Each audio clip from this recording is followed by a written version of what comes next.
Olá, o Estação Cultura está no ar. E hoje tem um papo com a escritora Letícia Wierchowski e na nossa reportagem, tu fica por dentro da exposição Vontade de Execução, em cartaz na Usina do Gasômetro. Também falamos sobre o projeto Tua Graça Palhaça, que vai fazer uma série de espetáculos neste mês em Porto Alegre. E a gente começa com um comentário de cinema da Jaqueline Chala, nossa colega da Rádio FM Cultura. Tudo bem, Jaque? Tudo bom? Pois é, hoje eu quero falar do filme do Will Smith, que está entrando em cartaz, é Um Homem Entre Gigantes. Ele é um filme do Peter Landsman que fez antes O Mensageiro, fez também JFK, Uma História Não Contada. A gente não pode confundir com o filme do Oliver Stone, não, esse é um filme um pouco mais recente e não tem a tônica também que tinha o filme do Oliver Stone. Esse novo filme é baseado numa história real de um médico nigeriano que trabalhava em medicina forense, ele era patologista nos Estados Unidos e caiu-lhe nas mãos o corpo de um jogador de futebol que havia falecido repentinamente de um ataque cardíaco.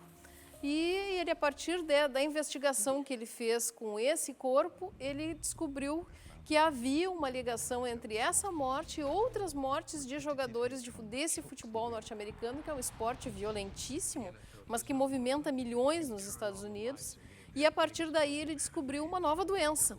Essa doença era causada pelas concussões que esses jogadores recebiam na cabeça, jogando nas partidas, e que essas concussões causavam pequenas coagulações no cérebro e essas coagulações com o tempo sedimentavam. E o quadro resultante disso era um quadro de demência, de perda da memória, depressão profunda, e tudo isso levava as pessoas ou ao uso de drogas, na verdade a própria medicina do esporte também os levava ao uso de drogas para dirimir esses sintomas. E normalmente há mortes assim estúpidas, né? Um de ataque cardíaco, outro de um acidente de automóvel, mas provocado pela profunda perturbação em que ele se encontrava. E é óbvio, né? O trabalho dele, apesar de ser um trabalho extremamente importante para o ser humano, né? Por cuidar da saúde humana, foi muito mal visto pela poderosa Liga Norte-Americana de Futebol. Por quê? Porque esse é um esporte que, como no Brasil, movimenta milhões, acaba influenciando politicamente no país, acaba tendo influências inúmeras, né? Justamente pela capacidade de movimentar milhões. E, é óbvio, ele foi massacrado pela Liga Norte-Americana de Futebol, que o desacreditou. Ele era nigeriano, ele era negro, ele aparentemente era para ser um herói, né? E acabou se tornando um inimigo público, e nisso o filme me lembrou muito a peça de teatro do Ibsen, que era o inimigo público, né? Quando a pessoa pensa que está fazendo um bem para a humanidade, ela acaba sendo massacrada porque aquele bem ali gera uma série de inconvenientes, né? E o filme é isso, ele é um filme denúncia, ele só tem a particularidade de que o Will Smith fala com um sotaque aparentemente nigeriano. No começo a gente estranha bastante aquele sotaque, mas depois ele incorpora bem ao personagem. O que me incomodou mesmo no filme foi o fato de que o Will Smith no filme é um personagem sem arestas. Então, assim, a gente tem todo um lado da intimidade dele, do relacionamento dele com a esposa, que a gente assiste, mas que a gente não consegue penetrar, a gente não tem empatia pelo personagem, né? E ele é retratado praticamente como um santo, né? E isso, obviamente, ninguém é.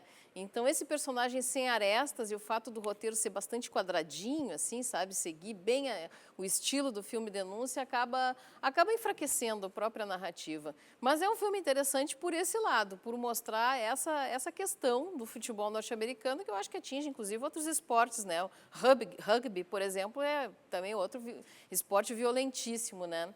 E, para mim, o principal defeito que eu vi no filme foi o fato de que também a gente não fica sabendo dos desdobramentos desse estudo.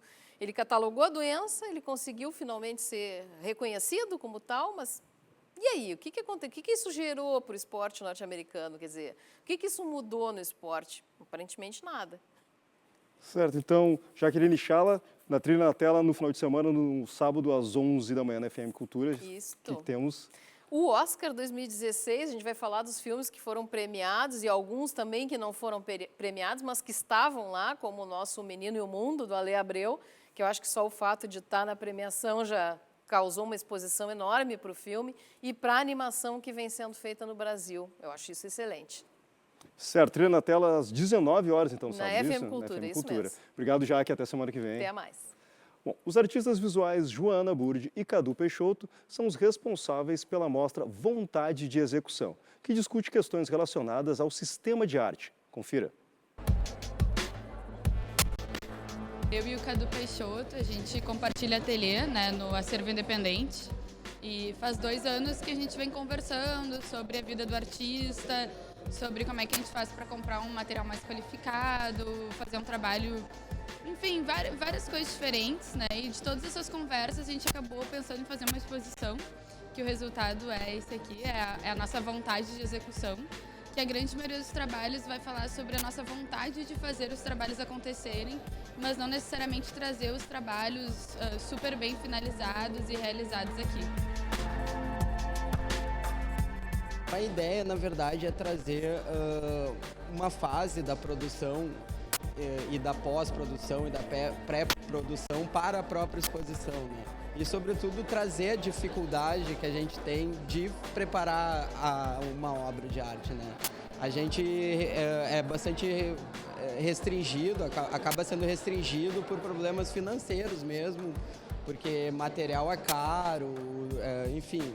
Então a gente acaba ficando um pouco frustrado de não conseguir realizar certas coisas e dessa frustração acabou nascendo os trabalhos que estão aqui, né? Eu acho que a arte, ela sempre pode abrir uma possibilidade das pessoas conversarem, dialogarem sobre assuntos que nem sempre estão tão visíveis ou tão claros, né? E a gente sempre fala, o artista que não ganha bem, o artista que vive uma vida difícil, mas a gente nunca de fato entra no porquê é difícil, quais são as questões, do que realmente se gasta dinheiro, né? Eu acho que tanto que toda a exposição, né, todos os cursos estão sendo mostrados também num dos trabalhos que é isso, né, o processo burocrático que o artista também passa, de não poder só estar sempre criando na ateliê, mas ter que estar fazendo muito cálculo, muito contato com orçamentos, para ver como é que tu consegue viabilizar uma coisa que na verdade só tem vontade de fazer todo dia, né, que é criar os teus trabalhos. A gente ficou de 4 a 5 meses fazendo essa exposição, foi uma experiência muito intensa para mim e para o Cadu. Os últimos 20 dias a gente veio todos aqui, né, trabalhar já na galeria, então foi mais ou menos assim, no mínimo, corrida 100 horas de trabalho. Então acho que cada detalhe, cada conceito que a gente tenta colocar faz parte dessa experiência para nós e que a gente também quer trazer para o público. A arte contemporânea, eu acho que uma das características dela é, sobretudo, essa relação que tem com a vida, né? Não só com a arte, mas sim essa relação com a vida. Essa é a nossa vida, né? Então, eu acho que não só a nossa, mas de qualquer trabalhador, qualquer pessoa que produz, que, enfim, que tem dificuldades e tem frustrações. Então, eu acho que tem tudo a ver. A gente tem que mostrar isso, né? Eu acho que chega de guardar essas coisas e acabar passando uma borracha. Então, a gente resolveu mostrar da maneira mais franca que a gente conseguiu, né?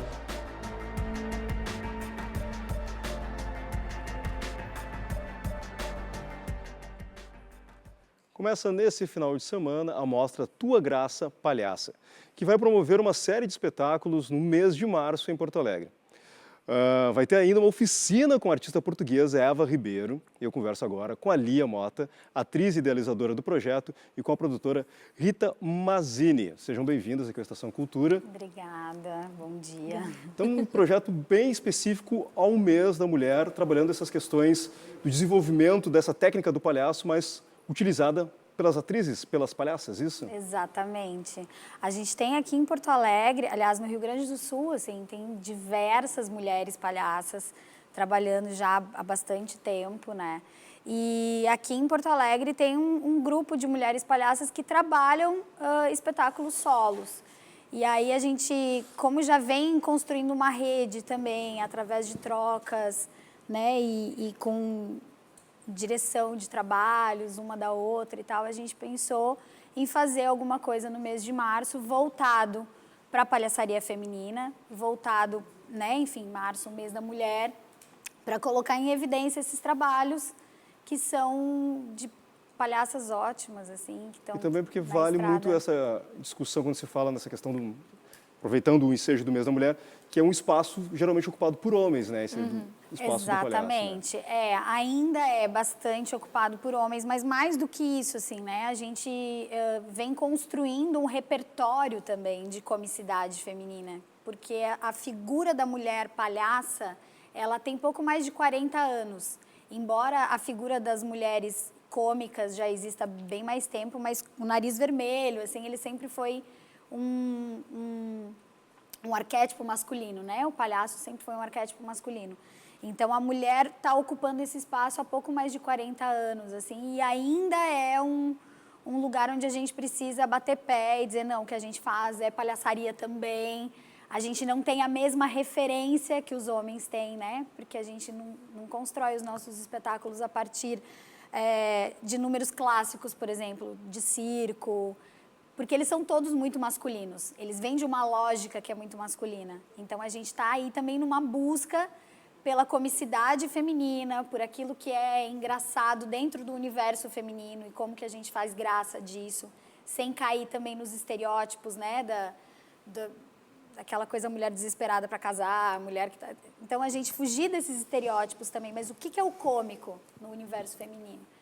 E a mostra tenta dar realmente uma amostragem sobre esses trabalhos que estão sendo feitos e desenvolvidos, inclusive trazendo um trabalho internacional. Isso, Rita? É isso.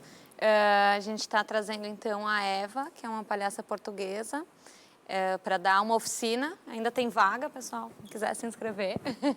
A gente vai fazer a oficina da Eva e o espetáculo da Eva fechando a mostra, que fecha no último final de semana de março. Então, a gente tem a semana inteira de oficina e a Eva no Teatro da Santa Casa fechando a mostra.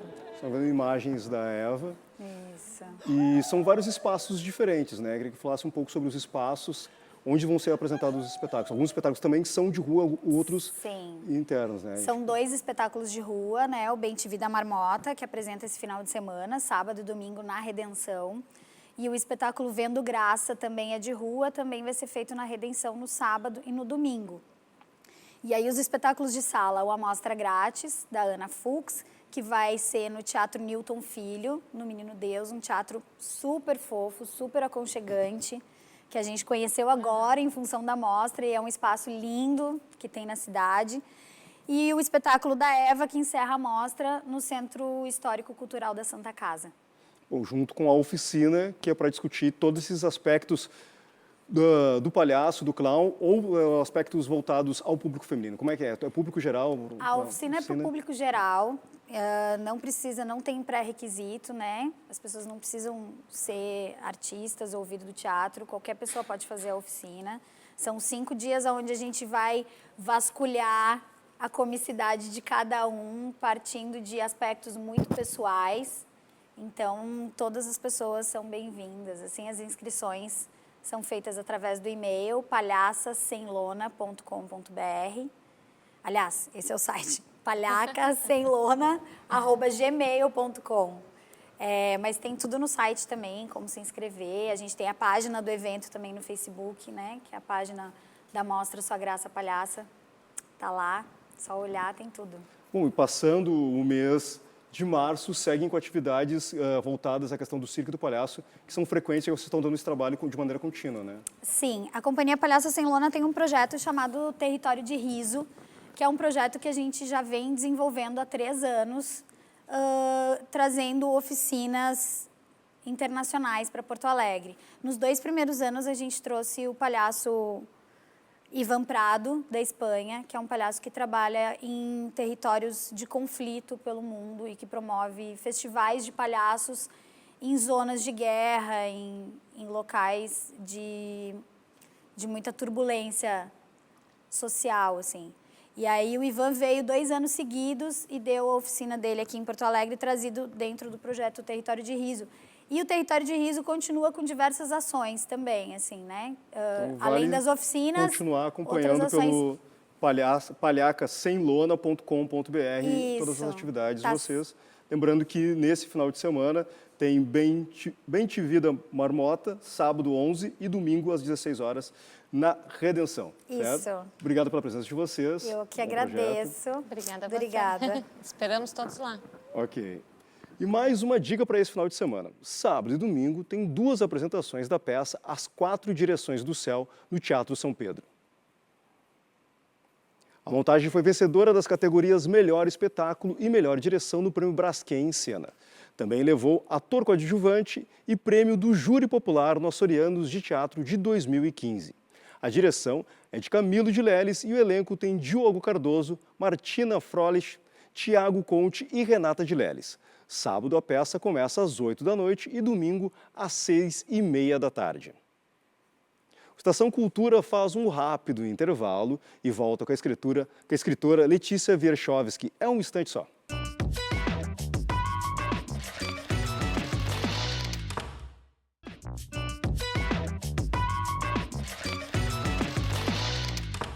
O Estação Cultura está de volta com dicas de teatro para esse final de semana. Começa nesse sábado uma nova temporada da peça O Beijo no Asfalto, da cambada de teatro em ação direta Levanta Favela.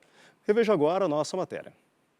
O Arandim me falou, eu vou lá na Caixa Econômica com teu pai, aproveitar aquele... Diversas vezes encenada no teatro e também levada ao cinema, a peça foi escrita em 1960 por Nelson Rodrigues.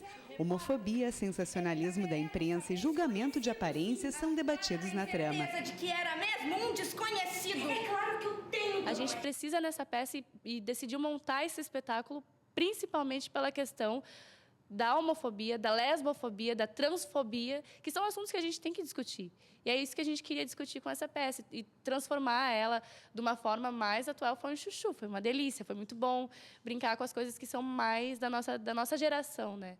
E como que isso se dá na nossa geração. Como que um homem beijar outro homem, uma mulher beijar outra mulher ou tocar outra mulher ainda é tabu, entende? São feridas da nossa sociedade que a gente quer trabalhar, que a gente quer cutucar e que a gente quer também tratar com uma certa poesia. Como é que um jornal pode publicar tanta mentira?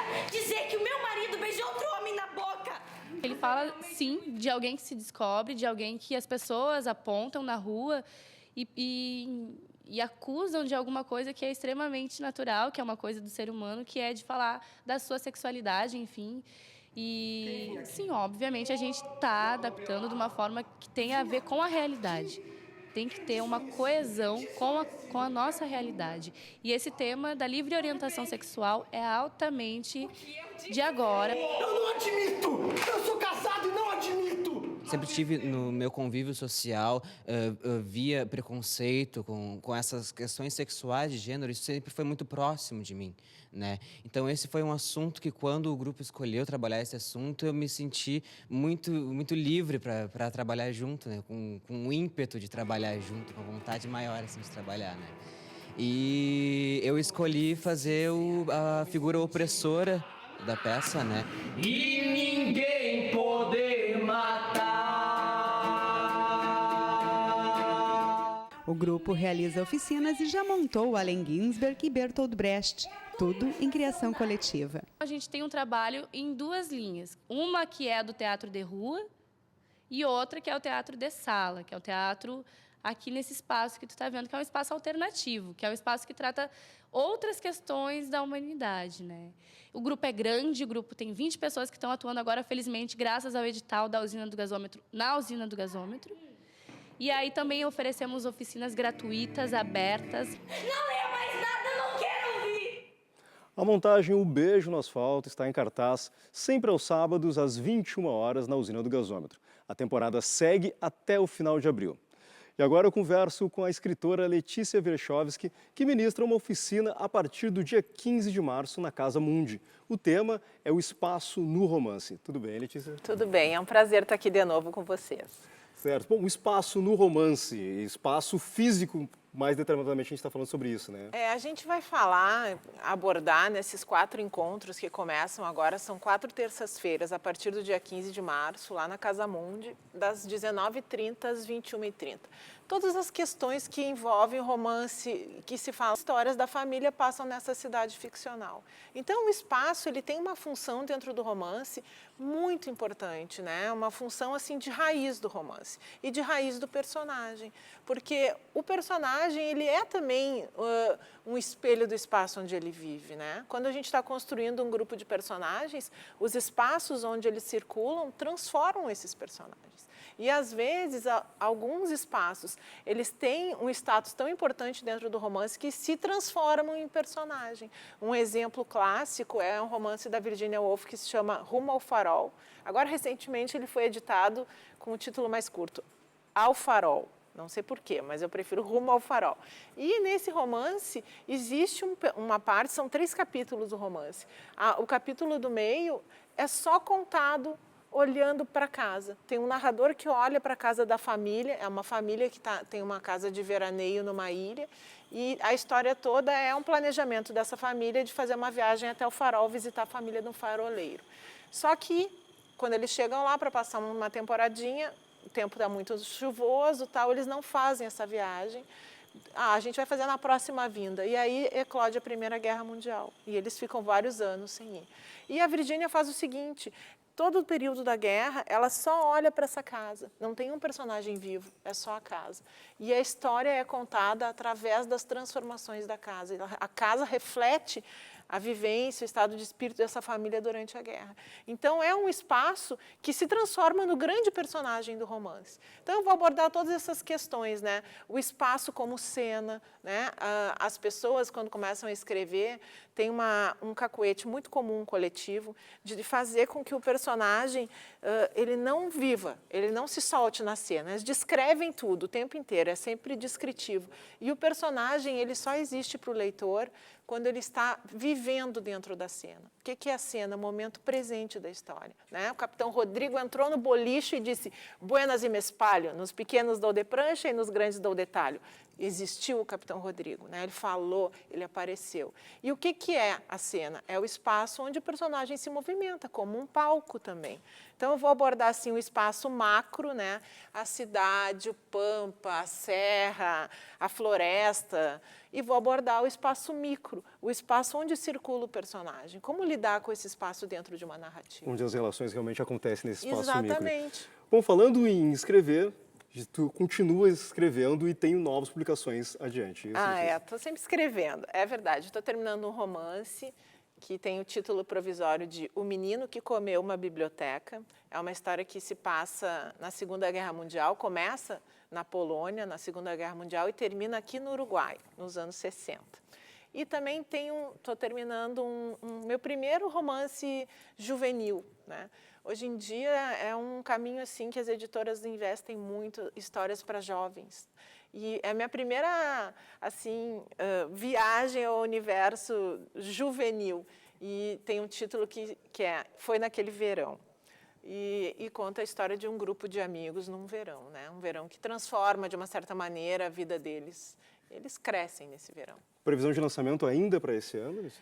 Não, eu acho que o juvenil é para o ano que vem, o romance não sei, vamos ver, tá? Depende, o mercado está assim, estamos todos vivendo essa chatíssima crise, né? E o mercado editorial sofre muito com isso, mas se Deus quiser ainda sai esse ano, se a gente conseguir terminar e deixar tudo prontinho, tomara que sim. Bom, esse teu romance traz bastante da questão do ambiente, que ele troca de lugares, né? Isso Exatamente. Também tem que exige uma certa pesquisa e o pensar nesse ambiente e essas relações com esses ambientes também. Então, também tem a relação do escritor com o espaço, né? Inclusive, é uma coisa muito engraçada, né? Porque, na verdade, a relação do escritor com o seu espaço de trabalho, o espaço para o escritor é uma coisa que é só uma catapulta para outros espaços ficcionais, né? Mas quando a gente vai pensar um romance, a gente tem que planificar, né? Por onde essa história passa e estudar e conhecer esses lugares. No caso desse meu romance, eu parto de uma pequena historinha, assim, que o meu avô polonês, ele viveu numa cidadezinha chamada Terebin, na Polônia. E ele contou várias histórias de lá e tal, não para mim, mas para pessoas que conviveram mais com ele no pós-guerra, ele lutou na Segunda Guerra. E uma das histórias era de um menino que, para sobreviver à guerra, perde toda a família. O avô era um grande leitor, tinha uma biblioteca incrível, foi um professor da Universidade de Cracóvia. E esse menino, então, começa a vender os livros do avô para comer, né, no mercado negro. E eu parto dessa história desse menino que fica sozinho com uma biblioteca, né, e a partir dali, então, esse primeiro espaço do menino é essa biblioteca, que na verdade é um lugar que vai para todos os espaços do mundo, né? Todos os grandes autores estavam lá. E é construído a partir do imaginário também, né? Na verdade, é uma fábula sobre o amor à literatura, né? As histórias. Certo. Letícia, então, o Espaço no Romance, oficina com a Letícia Wierchowski, a partir do dia 15/3 na Casa Mundi. Então, pode entrar no site casamundicultura.com.br. Obrigado pela tua presença. Obrigada, é um prazer. E, pessoal, não precisa saber nada, é só ir lá querer falar sobre livros e histórias que eu estou esperando vocês, tá? Gostar de ler, principalmente. Ah, sim. Bom, isso é uma premissa fundamental para escrever. Certo, Letícia, obrigado. Obrigada. O Estação Cultura de hoje fica por aqui.